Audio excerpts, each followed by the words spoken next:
we are still sussing out this YouTube live. Sussing it out. Seriously, I don't know. It's like we've never done it before. No, we haven't. But it's just been so long. It's a new experience every time. It does feel like a new experience every time. There we go. We'll just pop that on, shall we? Good morning. Feels quite bright. That's not it. Oh shoot, that's not it. Oh, bless me. We're in the wrong spot. Sorry. There you go. That'd be that one I right did there. press that one. What the heck happened there? Anyway, hello. Welcome. Welcome to the Sunday Sit, an opportunity on the weekly to come and meet yourself so that you can really get to know yourself from the inside out, get to know that mind of yours so that whatever you set your mind to, you get to do because you know how your mind works. Or you can continue to keep running away and into other distractions like most of us do. Right? Yes. So we come here every week because when we feel better, we deal better. And we often feel that if we do something, do X, then we're going to feel better. And quite often we're doing X and doing X when we're not doing it and we're not feeling better. And the conundrum is actually when we feel better, we might even do X. So the next conundrum becomes, what makes me feel better? The cookies, the vodka, the weed, the coke, the shopping, the womanizing, the crazy sex, the Jimmy Choos. What? You name it. What is you it? name it, right? Yeah. And so it's about coming home to ourselves because on this side of 55, there's a lot that we realize, right? We realize that a lot of the stuff that we might have thought mattered before doesn't matter so much. And maybe some of the things that didn't matter before matter now, but in a different way and for a different reason, right? And we're going to say weight loss, for example. We are going to touch upon that today. Segue. What have you got to say for yourself? Thanks for breakfast, by the way. Yeah. If you're on Instagram, you'll have seen that you made me pancakes and eggs after a 5 a.m. Labyrinth drop on the beach. So I was on Newport Beach this morning. Well, I exaggerate. I think it was 5:10. But early enough, it was a 4 o'clock alarm call to get out to the beach. Well, I was up at 5:30. I'm sure you were. Yeah. Normal wake up. When I came home, you made me pancakes and eggs. So anyway, thanks for that. Was So it anyway. delish? Oh, absolutely. Well, there you have it. Very delish. And I've got my espresso too. Cheers. Cheers. Cheers. What's in your cup this morning? So anyway, what have you got to say for yourself? Let me think. Well, I've had to be mindful, practice of mindfulness because I've been having a few challenges with the automobile. Nico has not been happy. Creates a bit of stress inside of you because you don't know if the car's gonna run or not, and it's like, So yeah, it's been that kind of week. But we're here today. I feel good, and I'm not stressed. So my mindfulness practice must be working. Look at me, it's working. Not stressed at all. No stress. No tension. I'm not tense. Just give me that coffee. Put a vodka in it. I don't even drink. Oh my goodness. But I am happy to be here with you all today. Thanks Eddie for Sandra's joining. in the house. Morning, Eddie Sandri. Good morning. Or good afternoon. Afternoon. Oh, good afternoon. Yeah. Yeah, the car is Nico is a stress. I love her, and she's not well at all. So, Samantha brings up a very valid point, and this is really what mindfulness and mindfulness practice. It's called a practice, right? Because it's what we practice. And it's a practice that then when we super need it, it helps bring us back. So it's not how the what waves come in and roll us, but it's how we roll with them, and it's how we let it affect us. So it's like water off a duck's back. How much resilience can we build that we can then be more that yes it affects us, like this. We're not saying it doesn't, but can we reduce the friction of the disdain for the pain? Ooh, the disdain for the pain. Disdain for the pain. Can we reduce the friction for the disdain for the pain to at least be that? Well, he's playing with the light here. Wow, this is kind of crazy. At least be that. If we know that pain's part of the process, then we're not creating the friction against the pain. We can actually be mindful of the fact I am a person in pain right now. So what does a person in pain need, and what expectations can I have of myself, being that I am at this moment a person in pain? Knowing things, yes, will transition, but right now we can be so like we need to take care of what is happening right now. That's what the mindfulness part comes into. And of course, we've always got to be careful that we don't stay there, but we do have to allow ourselves, I feel, the time and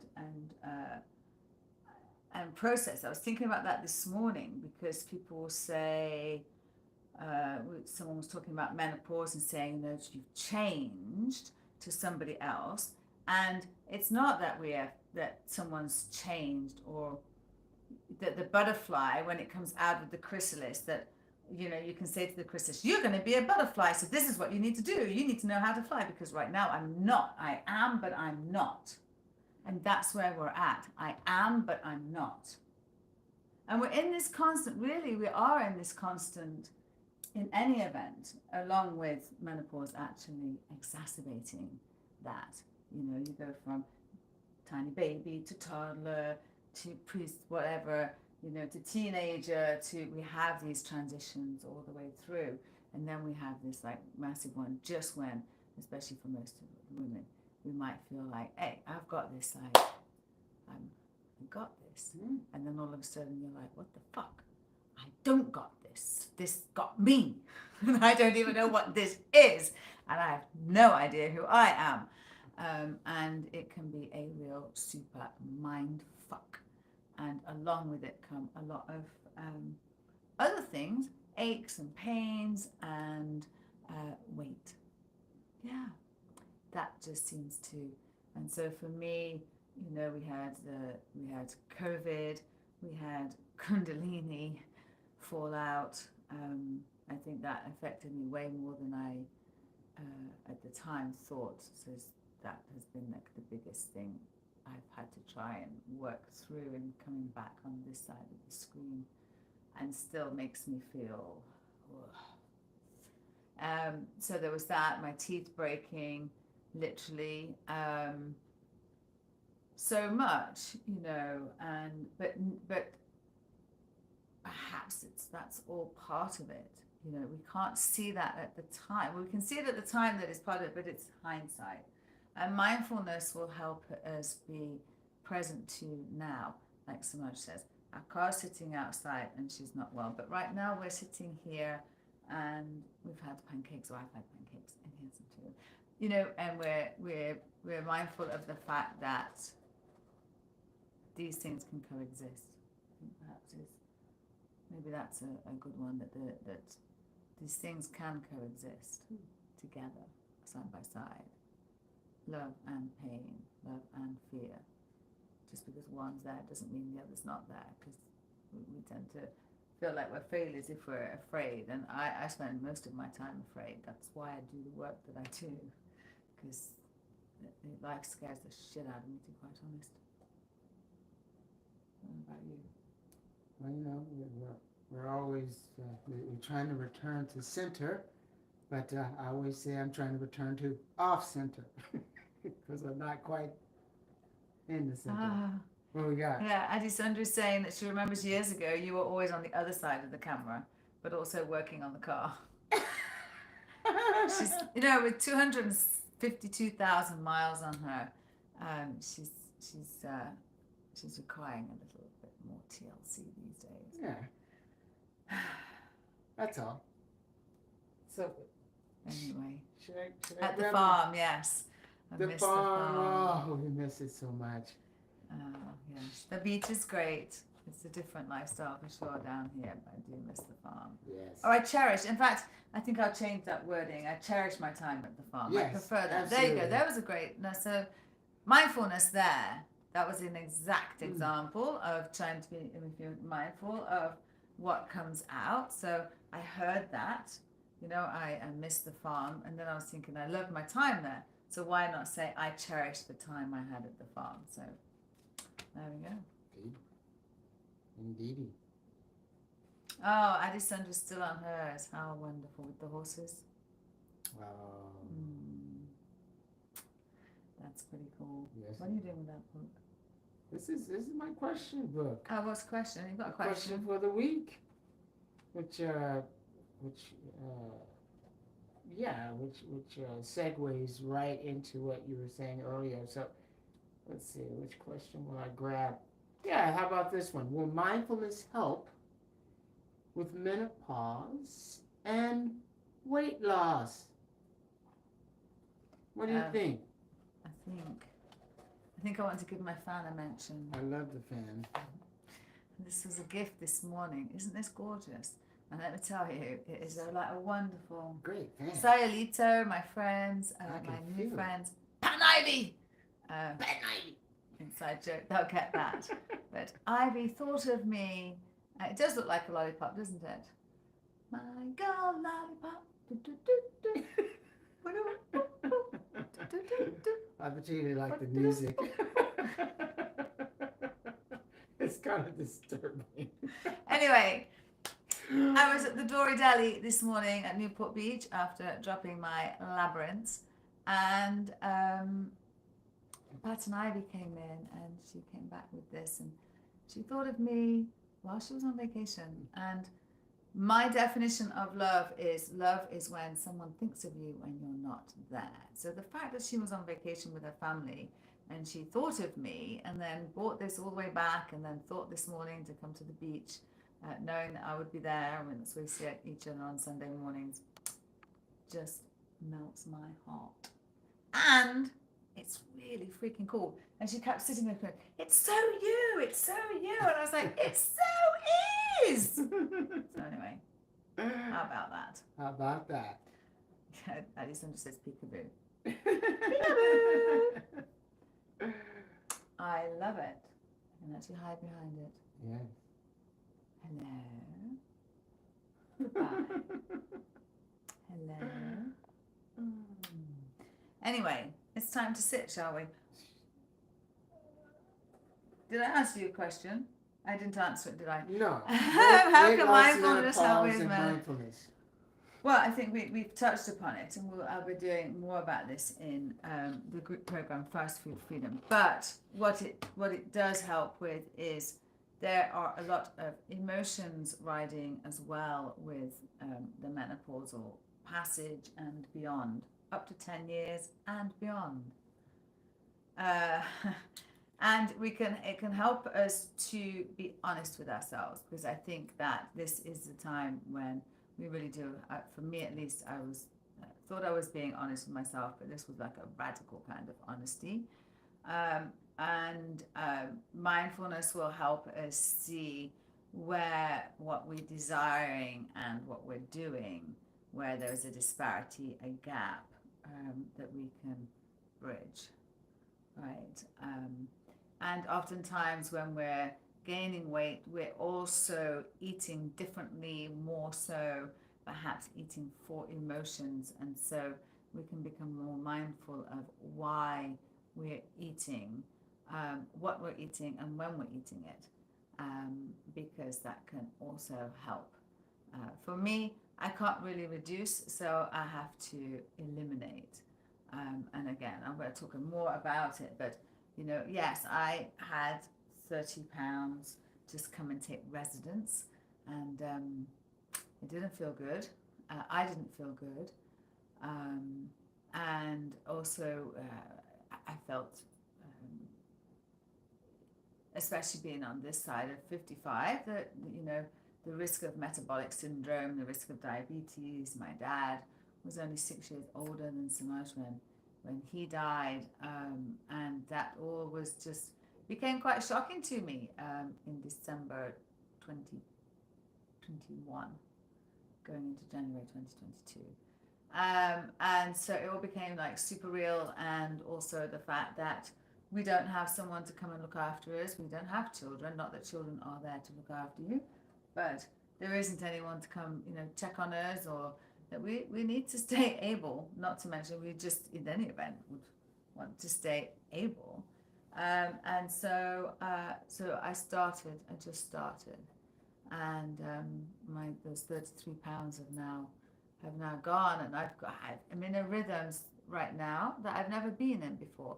And I also know, overriding all of this, is that this is all temporary and can go at any time. Like, if your health is snatched away from you overnight, as it can be, then all of this is gone. But I also know that while it's here, it's to be savored. And in the past, I maybe not have done that, and I've never actually been here where I am right now. So I'm finding it an exciting place to be in, and really hard at times, really fucking hard. What place are we in that isn't? We're hard. We choose our hard, right? Because if it's not hard work getting up at 4 a.m. and getting myself working out and doing that, then it's hard dealing with myself not doing that. So it's hard. Choose the hard, right? But one hard, for me, has a way better feel better factor on the other side of it than the other one. And that's what I'm discovering in a way that I've never discovered before. Meanwhile, I'm having night sweats twice an hour, every hour, through the day and night. So it's a mixed bag, but my new fan will help with that. But mindfulness, again, like in the middle of the night, instead of mind, worry train wants to come in, right? Worry train's like, ooh, I find you alone in the middle of the night and everyone else is sleeping. It's dark, you can't get out of bed, you're all wet, and I think I'm going to bring some friends along. And choo-choo, the worry train's coming through to town, and everybody gets on. What about this, and what about that, and then there's the car, and then there's this, and you didn't do that, and you're a failure. And how many years has it been for this? I'm going to tell you, it's a busy old fucking train. And recently, I've had a word with it, and I've said, thank you. But right now, I'm trying to go to sleep, and I'm just going to breathe. Breathing in, breathing out, breathing in, breathing out. And so that's how we're dealing with that one. But literally saying thank you, and I'm going, and this is not the time for this, I'm going to sleep. Recognizing that fucking thing coming, tramming through, all bells and whistles going. Catching you unawares. So you opened the doors and politely said, you can all off board now. Yes. Mm-hmm. Yes. Here we are. We'll talk about this later. The feel better factor. The feel better factor, indeed. What do we have? Lots of changes. Mark has now been gone 9 months. All trying to savor the good memories and past. My condolences to you as you navigate that path, Adi Sundri. How complicated it was. And that, again, these complexities, kind of like the labyrinth of these complexities that are built of very small things, that then make what looks like he's giving me one, a very complex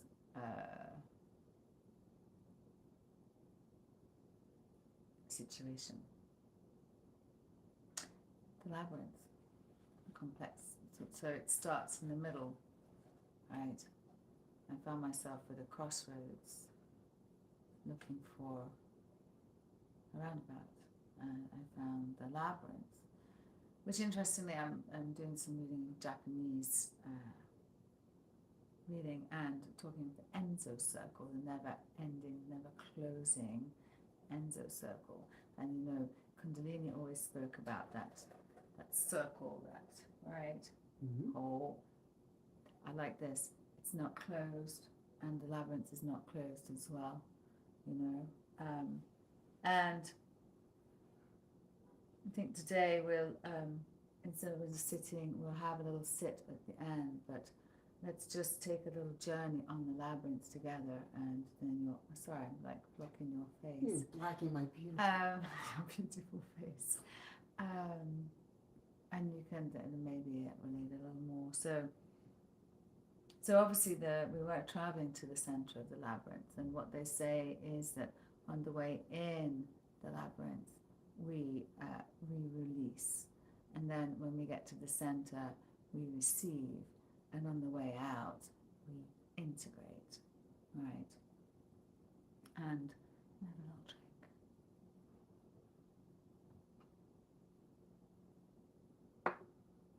So I think I can do it with my finger. It's wide enough. This one I made this at the state beach. We'd been camping for 4 days, and we'd just broken camp, come back into the state beach, which you can do until 10 p.m. at night, and we parked, and we were having this beautiful salad up on the bluff, and I braided this whole amount of braid. I hadn't done this before, and then popped it on here all in the afternoon. Anyway, we come in through the entrance, and immediately takes us up towards the center and around the middle. Mind my hand. And then it takes us away, because that's what it does. It's very much like life. And then it takes us all the way to the outside, and we think, my goodness, I'm so far from the center right now. I thought that was all gung-ho, and I was getting in there, and I was going to the center, and I'm all the way out here. Oh, okay, I'm coming back. I'm a bit closer again. It brings you back in again. She's quite a character, the labyrinth. She brings you in, she brings you out. She's like the tides. That's why she's beautiful down by the beach. And then just as you're around the center, you're like, yes, no. Back out again you go. Back out, back out.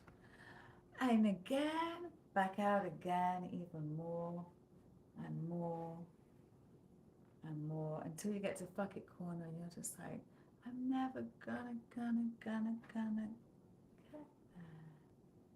I'm here. And you stand there and you sit and you contemplate, and you're like so happy. I made it. But of course, I can't stay here. I can rest here. I can hang out here. I can come back here. But I can't stay here.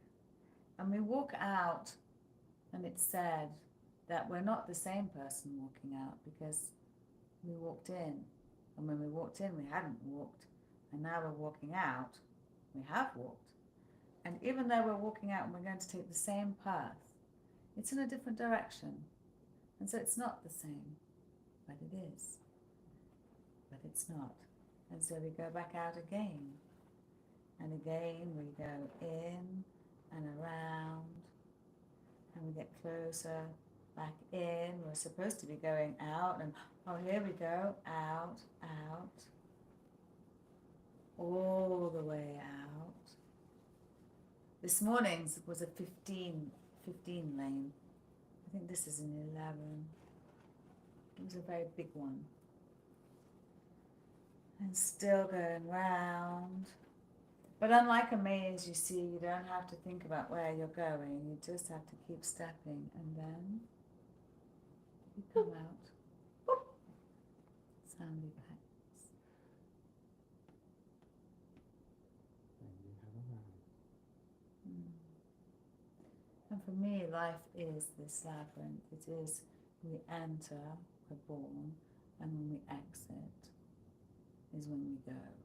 And in between times, we're in and we're out, and we're pulled around corners, and you'll see that there are some of the paths are much tighter bends, right? When they have these long roads here, right? That are just like, and then you've got the tight corners and the hidden hills, as we get in the center and getting and the faith is in the process. The faith is that if I keep doing this thing, this is the mindfulness and the weight loss and menopause, that there is a lag time between all of this. There is no, okay, yes there is, okay, yes there is. I was going to say there's no magic pill, but there's a magic injection. We know if you want to go on Ozempic, then that's another thing. But who wants to do that? We don't want to do that. But if we're not going to do the magic injection thing, there's a lag time between us doing the thing and us not only feeling the result, but seeing the result. And that lag time is faith. That is where you can test your faith in yourself and in the process, and you can be mindful of how you are being with that. Because when we say it doesn't work, it's either the wrong thing for us, we're trying to do someone else's, or we're not doing it quite as consistently as we might think that we are, or we're using excuses and distractions that sure are valid, but at the end of the day, somewhere, somehow, something's got to give. Either you give up the thing that you say you want to do because you can't, or you do the thing you need to do the thing you need to do.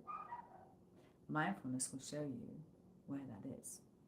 It's not always pretty. It's not always easy. But there it is. And the labyrinth, well, she's always got something to say every time. So there you go.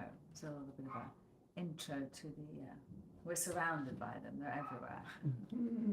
Right now I can see 1, 2, 3, 4, 5, 6. So there are more. So just 6 within sight. So anyway, that's the labyrinth. It's really helped me in the last 2 years, and it's taken me a while to share them because with, I guess, been working me. So we'll be sharing more of that. But yeah. So bit of a different sit this morning. An introduction to the labyrinth. It's a labyrinth. Beautiful, peaceful. There we go. And we'll be house sitting again next week, and actually I can make a labyrinth in the atrium, which I'm super excited to do. So perhaps next weekend we might even be live from the atrium in the labyrinth, which will be really cool. Yeah. Because we'd actually be able to walk with you, which would be super cool. So let's hold that if I've got it done by then. So that's that. It's about our 12:30 spot. Yeah. Well, thanks for sharing. Well, thanks for being there. Oh, my pleasure. Thank you for joining for you. We'll have a more regular sit next week. And yeah, check out Instagram if you want to see this morning's Love and Labyrinth and birthday drop. I had 2 birthday messages this week. So last week was the first birthday message in the sand, and this week I had 2 people asking me for them, and Miss Ivy's asked, Miss Ivy of the fan. She wants one. It's not low tide next week whilst I'm around, but we've got one slotted in. So anyway, there you go. Much love to you. Come and join us again next week at noon, and we are actually working on some group offerings, so stay tuned for that. Indeedy. Much love. Bye, Eddie Sundry.